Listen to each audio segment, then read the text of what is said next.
हर हर महादेव दोस्तों, आशा करते हैं आप लोग कुशल मंगल खुश होंगे। महादेव आपका कल्याण करें। हम फिर से आ गए एक नए एपिसोड में एक नया अध्याय लेकर। पिछला अध्याय जो था, आपने 24वां अध्याय देखा था सतीखंड का, जिसमें आपने देखा था कि माता सती जो है महादेव के कहने पर श्री राम की परीक्षा लेती है। सीता माता बन के उनके सामने जाती है, लेकिन श्री राम तो श्री राम है, उन्होंने उन्हें पहचान लिया और पता चल गया माता सीता को कि वो विष्णु के ही अवतार है।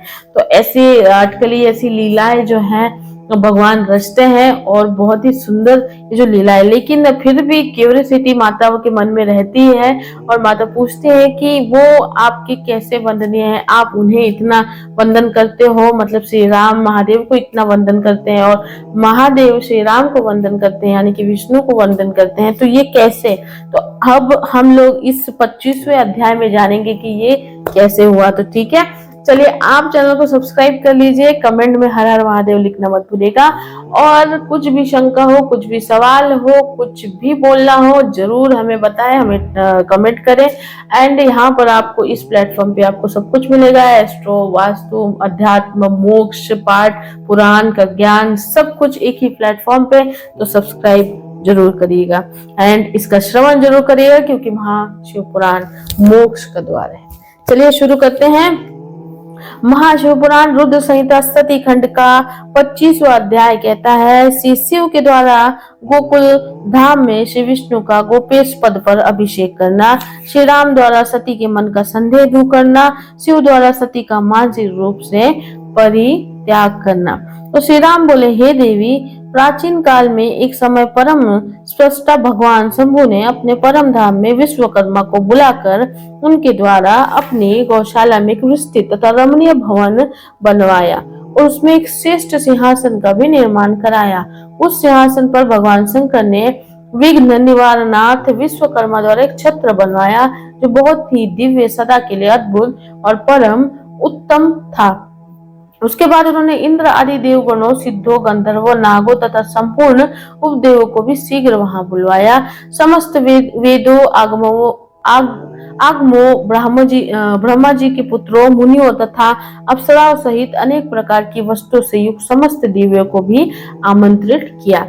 इसके अतिरिक्त देवताओं, ऋषियों, सिद्धों और नागों की मंगलकारिणी 16 कन्याओं को भी बुलवाया है। उन्होंने वीणा, मृदंग आदि नाना प्रकार के वाद्यों को बजाकर सुंदर गीतों द्वारा महान उत्सव किया। संपूर्ण औषधियों के साथ राज्य अभिषेक के योग्य द्रव, प्रत्यक्ष तीर्थों के जलों से भरे हुए 5 कलश तथा बहुत सी दिव्य सामग्रियों को भगवान शंकर ने अपने पार्षदों द्वारा मंगवाया और वहां उच्च स्वर से वेद मंत्रों का घोष करवाया।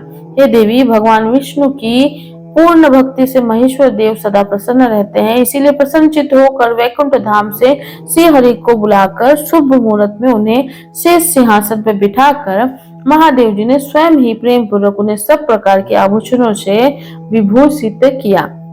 उनके मस्तक पर मनोहर मुकुट बांधकर और उत्सव मंगलाचार करके महेश्वर ने स्वयं ब्रह्मांड मंडप में श्री हरि का अभिषेक किया और उन्हें अपना वो सारा ऐश्वर्य प्रदान किया जो वे दूसरों को नहीं देते थे। तदनंतर भस्वत्सल स्वतंत्र शंभु ने श्री हरि का सत्वन किया। तत्पश्चात अपनी पराधीनता, भक्त परसता को सर्वत्र प्रसिद्ध करते हुए लोककर्ता ब्रह्मा जी से कहा। महेश्वर बोले, लोकेश, आज से मेरी आज्ञा के अनुसार ये विष्णु हरि स्वयं मेरे वंदनीय हो गए। इस बात को भी सभी सुन ले। हे तात, आप संपूर्ण देवता आदि के साथ इन श्री हरि को प्रणाम कीजिए और ये वेद मेरी आज्ञा से मेरी ही तरह इन श्री हरि का वर्णन करें।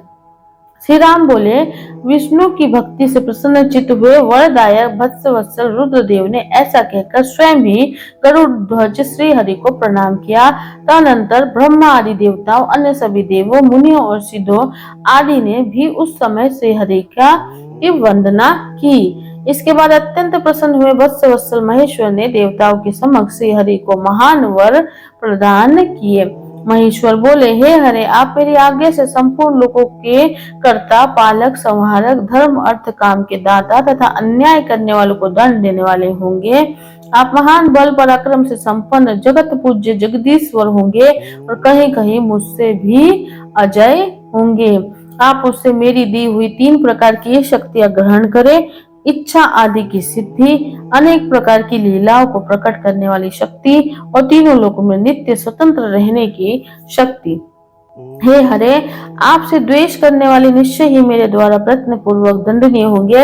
हे विष्णु, मैं आपके भक्तों को उत्तम मोक्ष प्रदान करूंगा। आप इस माया को भी ग्रहण करें, जिसका निवारण करना देवता आदि के लिए भी कठिन है और जिससे मोहित होने पर ये विश्व जड़ रूप हो जाएगा। हे हरे, आप मेरी बाएं भुजा है और विधाता दाहिनी भुजा है। आप इस विधाता के भी उत्पादक और पालक होगे। मेरे हृदय रूप जो रुद्र है वही मैं हूँ, इसमें संशय नहीं है। वे रुद्र आपके और ब्रह्मा आदि देवताओं के भी निश्चय ही पूज्य हैं। आप यहाँ रहकर अनेक प्रकार की लीलाएं करने वाले अपने विभिन्न अवतारों द्वारा विशेष रूप से संपूर्ण जगत का पालन करें। मेरे लोक में आपका ये परम वैभवशाली और अत्यंत उज्जवल स्थान भूलोक नाम से विख्यात होगा। हे हरे, भूतल पर जो आपके अवतार होंगे वे सबके रक्षक और मेरे भक्त होंगे। मैं उनका दर्शन करूंगा, वे मेरे वर्ष से सदा प्रसन्न रहेंगे। श्री राम जी बोले, इस प्रकार से हरि को अपना अखंड ऐश्वर्य प्रदान कर उमापति भगवान हर स्वयं कैलाश पर्वत पर रहते हुए अपने पार्षदों के साथ स्वच्छंद क्रीड़ा करने लगे। तभी से भगवान लक्ष्मीपति ने गोप वेश धारण कर लिया और वे गोप गोपी तथा गोवों के अधिपति होकर बड़ी प्रसन्नता के साथ वहां रहने लगे। वे विष्णु भी प्रसन्नचित्त होकर समस्त जगत की रक्षा करने लगे। वे शिव जी की आज्ञा से नाना प्रकार के अवतार धारण करके जगत का पालन करने लगे। इस समय वे श्री हरि भगवान शंकर की आज्ञा से 4 रूप में अवतरणित हुए हैं। उनमें एक मैं राम हूँ और भरत, लक्ष्मण तथा शत्रुघ्न है। हे देवी, हे सती, मैं पिता की आज्ञा से सीता और लक्ष्मण के साथ वन में आया हूँ और भाग्यवश इस समय मैं दुखी हूँ। यहाँ किसी निशाचर ने मेरी पत्नी का हरण कर लिया है और मैं विरही होकर भाई के साथ वन में अपनी प्रिया की खोज कर रहा हूँ। हे सती, हे माता, जब आपका दर्शन प्राप्त हो गया हो तब आपकी कृपा से सर्वथा मेरा कुशल ही होगा, इसमें संदेह नहीं है। हे देवी, आपका दर्शन मेरे लिए सीता प्राप्ति का वर स्वरूप होगा। आपकी कृपा से उस दुख देने वाले पापी राक्षस को मारकर मैं सीता को प्राप्त कर लूंगा, इसमें कोई ही संदेह नहीं है। आज मेरा महान सौभाग्य है जो आप दोनों ने मुझ पर कृपा की। जिस पर आप दोनों दयान्द्र हो जाए वो पुरुष धन्य और श्रेष्ठ है। इस प्रकार बहुत सी बातें कहकर कल्याणमयी सती देवी को प्रणाम करके रघुकुल शिरोमणि श्री राम उनकी आज्ञा से उस वन में विचरण करने लगे। पवित्र हृदय वाले राम की शिव भक्ति परायण तथा शिव प्रशंसा परक बात सुनकर सती मन ही मन बहुत प्रसन्न हुई। तदंतर अपने कर्मों को याद करके उनके मन में बड़ा शोक हुआ। उनकी अग कांति फीकी पड़ गई और वे उदास होकर शिव जी के पास लौट गई। मार्ग में जाती हुई देवी सती बारंबार चिंता करने लगी कि मैंने भगवान शिव की बात नहीं मानी और श्री राम के प्रति कुत्सित बुद्धि कर ली। अब शंकर जी के पास जाकर उन्हें क्या उत्तर दूंगी। इस प्रकार के विचार करने पर उन्हें बहुत पश्चाताप हुआ। शिव जी के पास जाकर उन सती ने उन्हें हृदय से प्रणाम किया। उनके मुख पर विषाद छा गया। वे शोक से व्याकुल और निस्तेज हो गई थी। सती को दुखी देखकर भगवान हर ने उनका कुशल क्षेम पूछा और प्रेम पूर्वक कहा, तुमने किस प्रकार उनकी परीक्षा ली। शिव जी की ये बात सुनकर, मैंने कोई परीक्षा नहीं ली, ऐसा कहकर वे सती सिर झुकाए शोकाकुल होकर उनके पास खड़ी हो गई। इसके बाद महायोगी तथा अनेक विध लीला करने में प्रवीण भगवान महेश्वर ने मन में ध्यान लगाकर दक्ष पुत्री सती का सारा चरित्र जान लिया। उन्हें अपनी उस प्रतिज्ञा का स्मरण हो आया जिसे हरि के विशेष आग्रह करने पर मर्यादा प्रतिपालक उन रुद्र ने विवाह के लिए देवताओं के द्वारा निवेदन किए जाने पर पूर्व में किया था। उन महाप्रभु के मन में विषाद उत्पन्न हो गया। तब धर्मवक्ता, धर्मकर्ता तथा धर्म रक्षक प्रभु ने अपने मन में कहा। शिव जी बोले, यदि मैं सती से अपूर्ववत स्नेह करूं तो लोक लीला का अनुसरण करने वाले मुझ शिव की महान प्रतिज्ञा ही नष्ट हो जाएगी। ब्रह्मा जी बोले, इस प्रकार मन में अनेक तरह से विचार कर वेद और धर्म के प्रतिपालक शंकर जी ने हृदय से सती का त्याग कर दिया, किंतु अपनी प्रतिज्ञा को नष्ट नहीं किया। तत्पश्चात परमेश्वर शिव जी मन से सती को त्याग कर अपने कैलाश पर्वत की ओर चल दिए। उन प्रभु ने अपने निश्चय को किसी के सामने प्रकट नहीं किया। मार्ग में जाते हुए महेश्वर को, अन्य सबको तथा विशेषकर सती को सुनाते हुए आकाशवाणी हुई। आकाशवाणी बोली, हे परमेश्वर, आप धन्य हैं। इस त्रिलोकी में आपके समान कोई भी नहीं है जिसने आज तक ऐसी प्रतिज्ञा की हो। आप महायोगी तथा महाप्रभु हैं। ब्रह्मा जी बोले। यह आकाशवाणी सुनकर कांति से हीन देवी सती ने शिव से पूछा, हे नाथ, आपने कौन सी प्रतिज्ञा की है? हे परमेश्वर, मुझे बताइए। सती के इस प्रकार पूछने पर भी सबका हित करने वाले प्रभु ने पहले अपने विवाह के विषय में भगवान विष्णु के सामने जो प्रतिज्ञा की थी उसे नहीं बताया। हे मुने, उस समय सती अपने प्रण वल्लभ पति भगवान शिव का ध्यान करके प्रियतम के द्वारा अपने त्याग संबंधी समस्त कारण को जान गई।